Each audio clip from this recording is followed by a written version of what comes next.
And so at a pretty young age, I started taking I grew up in Palo Alto. I was actually born at Stanford Hospital. And started taking the 7F bus up to San Francisco and hanging around in Embarcadero. For the skateboarders out there, the listeners, this is the now famous EMB crowd. So this was the birth of a huge movement of skateboarders that became professionals. So you'd see the young Danny Way would come through town, or you had Rob Dyrdek, I remember when he came through. So all these names that eventually became popular during the kind of X Games era.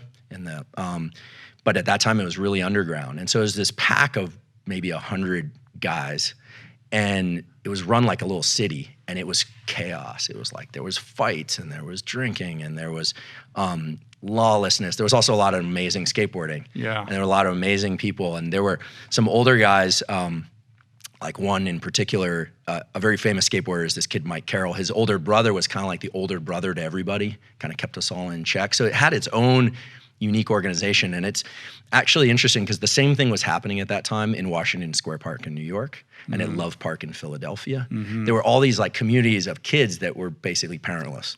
And so in that time, I saw some interesting things. First of all, I learned what it was to be parentless. Growing up in Palo Alto, it was like soccer games and AYSO and swim club. And all of a sudden I realized, I don't have to be home at any particular time, or none of these kids are going to school. And so it was a kind of big group of truants. And it was interesting because it gave me a perspective that I had never had in Palo Alto. And I was drifting further and further away from any kind of academic rigor. Right. I think I would go to school every once in a while.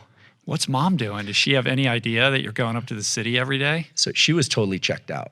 Wow. I think she was just devastated by a bunch of things that were happening, and she lapsed into a pretty serious depression.